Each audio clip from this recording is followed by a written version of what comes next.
முன்னாடி திரும்பவும் பண்ணிருக்காங்க. 2 வாட்டி ஷொரூபா இங்க வந்து செண்பகவல்லின்னு ஒரு டாக்டர் கிட்ட அபாஷன் பண்ணிருக்காங்கங்கிறது வரைக்கும் நியூஸ் பக்காவா கலெக்ட் பண்ணிருக்கேன் சார். அடேங்க அப்பா, எங்களை விட ரொம்ப ஃபாஸ்டா எல்லாத்தையும் இன்வெஸ்டிகேட் பண்ற. எல்லாம் உங்க ட்ரைனிங் தானே சார்.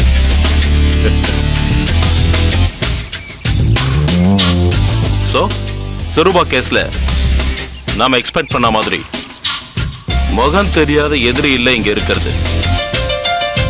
அவங்களுக்கு நல்லா தெரிஞ்ச எவனோ ஒருத்தன் தான் இத பண்ணிக்கிட்டு இருக்கான். அந்த வசந்தி தான் கால் பண்றேன். என்னன்னு கேளு. ஹலோ அபி, நான் வசந்தி பேசுறேன். எஸ் சொல்லுங்க வசந்தி. கொஞ்சம் சொரூபா வீட்டுக்கு வாங்க, அர்ஜென்ட். என்னாச்சு? தயவு செஞ்சு வாங்களே சொல்றேன். சரி ஓகே, நான் வரேன். அந்த வசந்தி என்னமோ தெரியல அர்ஜென்ட்டா நம்மள சொரூபா வீட்டுக்கு கிளம்பி வர சொல்றான். நீங்க ஃப்ரீயா தானே இருக்கீங்க? உன் இன்ட்ரெஸ்ட பார்த்துட்டு நானும் இந்த கேஸ்ல சிவியரா தான் இருக்கேன். பாப்பலாம். Thank you sir.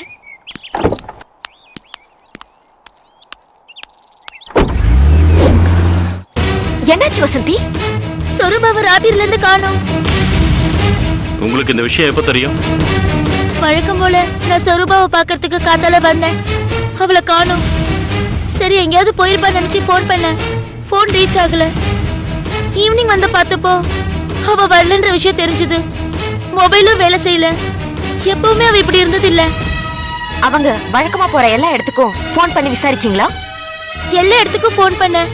அந்த லெட்டர்ல சொன்ன மாதிரியே அவளுக்கு ஏதோ ஆபத்துன்னு மனசுக்கு படுது.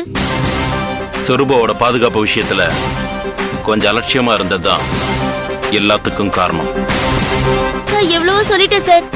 அவ இயற்கையிலே ரொம்ப தைரியசாலி. எதுக்காகவும் யாருக்காகவும் பயப்பட மாட்டா. அந்த கனவு கடிதம் மட்டும் எனக்கு வந்திருந்தா நான் மிரண்டே போயிருப்பேன்.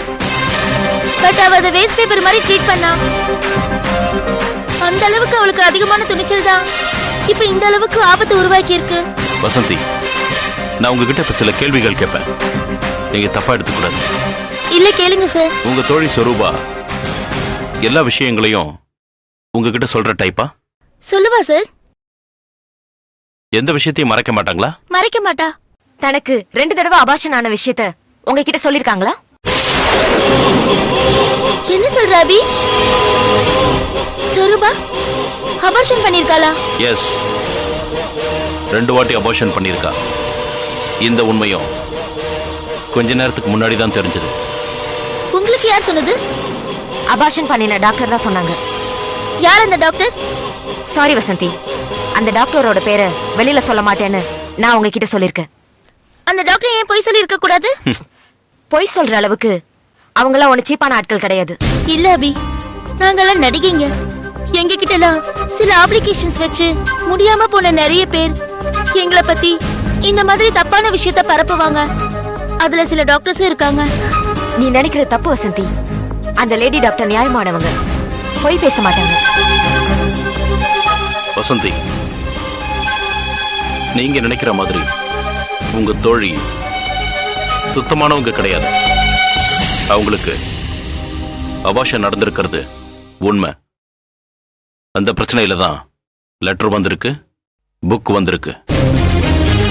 அவங்க காணாம போனதுக்கும் அதுதான் காரணம். எனக்கு என்ன சொல்றதுன்னே தெரியல சார். சொரூபா அப்படி தப்பா நடந்துக்கிற பொண்ணு கிடையாது. அதை என்னால அடிச்சு சொல்ல முடியும். அவ ரொம்ப நல்ல டைப் சார். இதையே நம்ம இத்தனை வாட்டி பேசிட்டு இருந்தாலும் ஒரு பிரயோஜனமும் கிடையாது. என்னோட கெஸ் படி சொரூபா கடத்தப்பட்டிருக்காங்க. அவங்க உயிருக்கு ஏதாவது ஆபத்து ஏற்படுறதுக்கு முன்னாடி அவங்கள நாம காப்பாத்தி ஆகணும். எஸ். ஆமா, அவங்களுக்கு டைரி எழுதுற பழக்கம் இருக்கா? தெரியல சார். ஏன் சார்? அவங்களுக்கு யாரோ ஒரு காதலன் இருக்கான். அவன் எங்க இருக்கான், அவன் யாருன்னு கண்டுபிடிக்கணும். எப்படியாவது கண்டுபிடிச்சு சொரூபாவை காப்பாத்தி ஆகணும் சார். பாக்குறேன். அவன் யாருன்னு கண்டுபிடிச்சே ஆகணும். அபி, சார், வீடு முழுக்க சர்ச் பண்ணு. அவ சம்பந்தப்பட்ட எந்த விஷயமா இருந்தாலும் எனக்கு வேணும். ஓகே.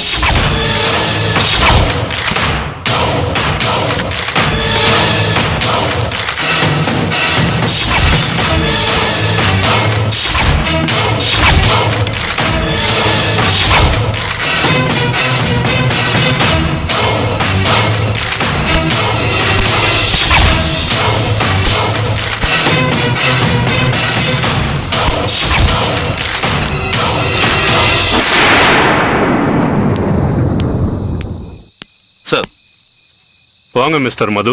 என்ன சார் அர்ஜென்ட்டா வர சொன்னீங்க? அந்த லாயர் தமிழரசன் இறந்த விஷயத்த அவங்க ஆட்கள் விடவே மாட்டேங்கிறாங்க. அவர் தங்கமான மனுஷன். அவரை கொலை பண்ணவங்கள எப்படியாவது கண்டுபிடிச்சு தண்டிச்சே ஆகணுங்கிறாங்க. கேஸ் பெரிய இஷ்யூ ஆகுது. Actually what's going on in this case? Sir, இந்த கேஸை பொறுத்த வரைக்கும் நிறைய கன்ஃபியூஷன்ஸ் இருக்கு. இப்பதான் ஒவ்வொரு விஷயமா கிளியர் பண்ணிக்கிட்டு வரேன். What is the motive for Tamilarasan murder? தமிழரசனும் அவனோட ஃப்ரெண்டு ராம் பிரபுவும் சேர்ந்து நிறைய தப்புகள் பண்ணியிருக்காங்க சார். என்ன மாதிரியான தப்புகள்? அந்த ராம் பிரபு ஒரு மொபைல் ரிப்பேர் ஷாப் வச்சிருக்கான். அங்க சர்வீஸ்க்கு வர மொபைல்ஸ்ல யாராவது மெமரி கார்டை எடுக்க மறந்து போய் கொடுத்துட்டாங்கன்னா அந்த மெமரி கார்டில் கஸ்டமர் சேவ் பண்ணி வச்சதையும் இல்லைனா டெலீட் பண்ண பர்சனல் வீடியோஸையும் டேட்டா ரெக்கவரிங் சாஃப்ட்வேர் போட்டு மறுபடியும் வெளியெடுத்து சம்பந்தப்பட்டவங்களை மிரட்டுறதையே வேலையா வச்சிருக்காங்க. ஆம்பளைய பணம் கேட்டு மிரட்டுற பார்ட் ராம் பிரபுவோடது. அதே வீடியோவை காமிச்சு பொம்பளைய தப்பு பண்ண கூப்பிடுறது தமிழரசனோட part. My God, bloody criminals. Yes sir. இப்படி இவங்க ரெண்டு பேரும் நிறைய ஃபேமிலிஸ்ல அநியாயம் பண்ணிருக்காங்க சார். அப்ப இவங்களால பாதிக்கப்பட்ட யாரோ ஒருத்தன் தான் இந்த மர்டர்ஸை பண்ணிட்டு வரான். Yes sir. அவன் ஏன் அந்த கனவுகளும் அதன் பலன்களும்ங்கிற ஒரு புக்கை ரெஃபர் பண்ணி கொலை பண்றான்? அது ஆக்சுவலி நம்மளை குழப்பறதுக்காக கொலகாரம் போட்ட பிளான் சார். எப்படி கொலகாரனை மடக்க போறோம்?